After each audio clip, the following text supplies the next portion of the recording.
Monsoon सत्र का तीसरा दिन और ऐसे में कह सकते हैं कि अगर फिर से विपक्ष के तमाम विधायक सदन के बाहर प्रदर्शन करते रहे। इस बार युवाओं को नौकरी को लेकर के प्रदर्शन कर रहे हैं और ऐसे में कब तक ये प्रदर्शन जारी रहेगा।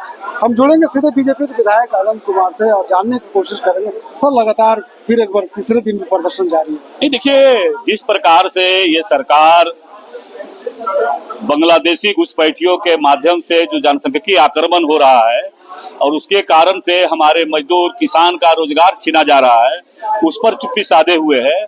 वहीं दूसरी ओर प्रदेश के नौजवानों को 5 लाख रोजगार देने का वादा करके ये सरकार आई थी। झूठे वादे, झूठे नारे दे करके बेरोजगारी भत्ता देने की बात कह करके आई थी। संविदा कर्मियों को अस्थायी करने की बात कह करके आई थी। आउटसोर्सिंग कंपनियों में झारखंड के नौजवानों का हित प्रभावित नहीं होगा, यह कह करके आई थी। और आज प्रदेश के नौजवानों को रोजगार नहीं मिला। जब रोजगार की बात करते हैं, जब ये नौजवान नारा लगाते हैं भीख नहीं अधिकार चाहिए, जीने के लिए रोजगार चाहिए, तो लाठी डंडे के सहारे ये सरकार उनकी आवाज को दबाने का काम कर रही है। सहायक पुलिस कर्मियों को आवाज को पुलिस कर्मियों के द्वारा ही उन पर दमन किया जा रहा है। पारा शिक्षकों को दमन किया जा रहा है, व्यवसायिक शिक्षकों को दमन किया जा रहा है, स्वास्थ्य कर्मियों के साथ भी दमन किया जा रहा है, पीएचडी कर्मियों के साथ दमन किया जा रहा है, कृषक मित्रों के साथ दमन किया जा रहा है। ऐसी सारे युवाओं की जो आवाज है वो भारतीय जनता पार्टी सदन के अंदर और सदन के बाहर बनने का काम करेगी। लेकिन सरकार तो कह रही है कि हम युवाओं को रोजगार दे रहे, नियुक्तियां पत्र बांट रही है। सरकार बता दे कि 1 साल में 5 लाख रोजगार देने की बात कही थी आपने। आप कितने हजार लोगों को रोजगार दिया है? मेरा ही प्रश्न था। सरकार ने मात्र 3000 पद पर नियुक्ति की बात की। आपने झारखंड, झारखंडी, आदिवासी, मूलवासी, 1932 का कथियान, असली झारखंडी का पहचान, आप कितने झारखंड के लोगों को नौकरी दी है? अभी रिजल्ट आया है, जरा एक बार पड़ताल करा ले। झारखंड के नौजवान पूछ रहे उनसे कि आपने कितने झारखंडी नौजवानों को रोजगार दिया। इसलिए यह सरकार पूरी तरह से जनता का विश्वास खो चुकी है, युवाओं का विश्वास खो चुकी है, किसानों का विश्वास खो चुकी है। महिला उत्पीड़न की घटनाएं तो सबके सामने है।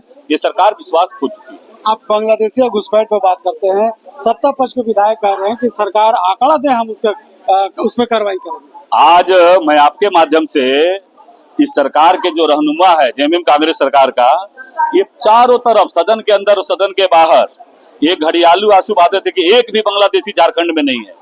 कल मेरे ही प्रश्न पर, ठीक है, ये धीरे धीरे सुनेंगे और राज्य की जनता इनको सुनाने का भी काम करेगी। इन्होंने अपने ही इसी सरकार ने अपने उत्तर में कल मेरे प्रश्न के जवाब में कहा है कि 4 बांग्लादेशी विदेशी अधिनियम के तहत गिरफ्तार किए गए हैं साहेबगंज जिले में। तो यह जो ये राज्य के लोगों को भ्रम में डालते हैं और इसकी संख्या लाखों में है। सरकार एक बार टास्क फोर्स बना करके जांच तो प्रारंभ करे। लेकिन वो आरोप लगा रही है कि मुद्दे नहीं है, मुद्दे से भटकाने के लिए विपक्ष इस तरह का हंगामा कर रही है। क्या मजाक, कैसा इस राज्य के लोगों को क्यों भ्रम में डालते हैं? राज्य हित का संकल्प लेकर के ही हम लोग राज्य की जनता के बीच में जाते हैं। और आज झारखंडी हित प्रभावित हो रहा है, यहाँ के आदिवासी का हित प्रभावित हो रहा है, मूलवासी के ऊपर कुठाराघात हो रहा है। और आप अपने वोट बैंक की राजनीति के लिए, तुष्टीकरण के राजनीति के लिए यहाँ के लोगों के भावनाओं के साथ आप खेल रहे हैं। इसलिए ये नहीं चलेगा। और राज्य की सदन के राज्य की सबसे बड़ी पंचायत से लेकर के और राज्य की जनता के बीच में इस जन भावना को हम लेकर के जाने वाले हैं। इसी तरह पे कह सकते हैं कि जिस तरह से बीजेपी के तमाम विधायक विभिन्न मांगों के लेकर सदन के बाहर प्रदर्शन कर रहे हैं, ऐसे में ये लग रहा है कि सरकार इनकी बातों को क्या सदन के अंदर जवाब देगी या फिर इसे कह सकते हैं कि जवाब देगी या फिर यूं ही बीजेपी के तमाम विधायक सदन के अंदर और सदन के बाहर प्रदर्शन करते हुए नजर आएंगे। सहयोगी फैयाज के साथ में नौशाद, कोयला संवाद, रांची।